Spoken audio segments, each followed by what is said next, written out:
2nd of April 2005, 13 years ago. We don't look any different to the way we looked then. Ha ha ha. Some of us look much better than we looked then. I was working it out. I was 38. I'm 51 now. Holy moly. You guys look fantastic. Sarah, you look great. You look gorgeous. Does she look gorgeous? I think she looks gorgeous. Andrew, you don't mind if I say that. When I was looking at the photographs you sent me, I realized how much taller you were than I was. And I just had to readjust the camera because I didn't even do justice because you're so much taller. It's so fantastic to be here with you. And when Andrew gave me a call and asked me to be here, it's such an amazing honor and privilege.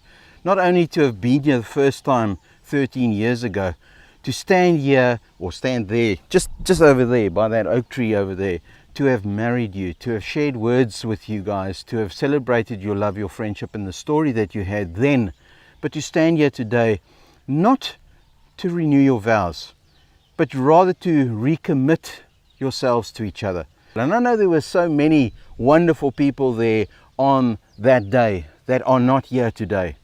And you are so lucky to have these special people and two very, very special people that are here today that were not here 13 years ago. James, where were you? No, let's not ask that question. Jessica, it's so nice to have you and James here. Okay, trust me, it was an awesome day. You missed out. But you know what, it's so nice, I know, for you guys to have the kids here today and to have your friends and obviously the parents here to just witness what's going to happen. Now, I've been given a time limit, so the 2.5 hours that I've got, I want to make sure that I can use it very effectively. I mean, you know that you're holding the hand of love right now. That strength of that person that you have been able to trust in for the days that you've been married to him.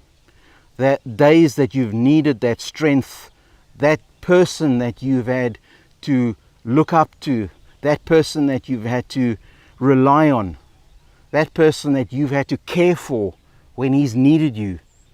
Andrew, that person that you've had to look after, that you've had to protect, that person that you've had to be vulnerable to.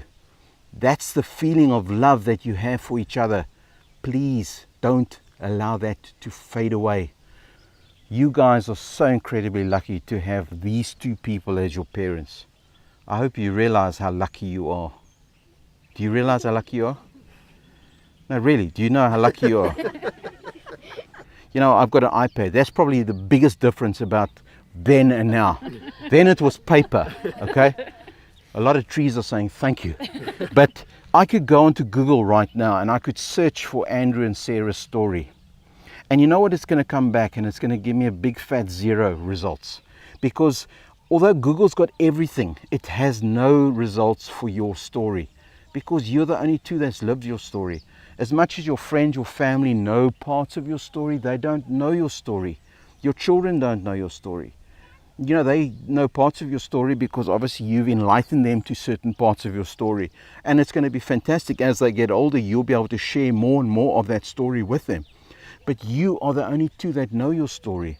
I want you to visually look at the rings. You know, the difference between those rings today and 13 years ago is that it's got a bit of wear and tear. You know, the ring, it's not sparkly and new like it was 13 years ago.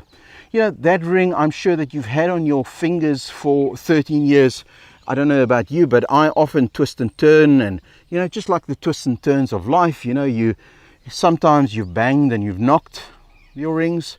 I don't know about you, but every now and again I take a cloth and I rub my ring a bit and, you know, just make it a bit shine a little bit more, and maybe you've sent it away and, you know, make it shine a little bit more. I want you just to close your hand and make a fist and just apply pressure to that ring, because once again I want you to feel that that ring is a hard, tangible object that you gave each other 13 years ago. A hard, tangible object, a sign of that promise you made 13 years ago. That didn't go away. You've got that still. You're about to give it to each other again. Place it back onto each other's finger as a continued sign of that promise that you made. Do you, Andrew, place this ring on Sarah's finger as a sign of your promise to her to continue to love Sarah, to remain devoted to her and to the vows that you made to her.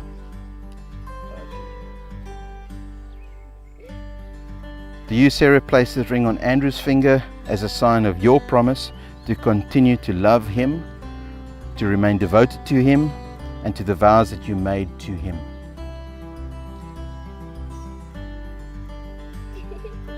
All I can say is I wish you a continued romance, excitement, and a beautiful, wonderful life together.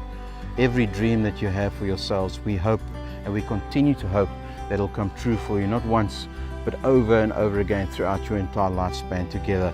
I cannot wait to marry you one day, and to marry you one day, but many, many, many years from now. Please, guys, you may kiss each other once again in recommitment of your marriage. Woohoo! Congratulations! You know, that wasn't a very good kiss. After 13 years, I would have thought you could kiss your wife better than that, Andrew, but let's leave it at that.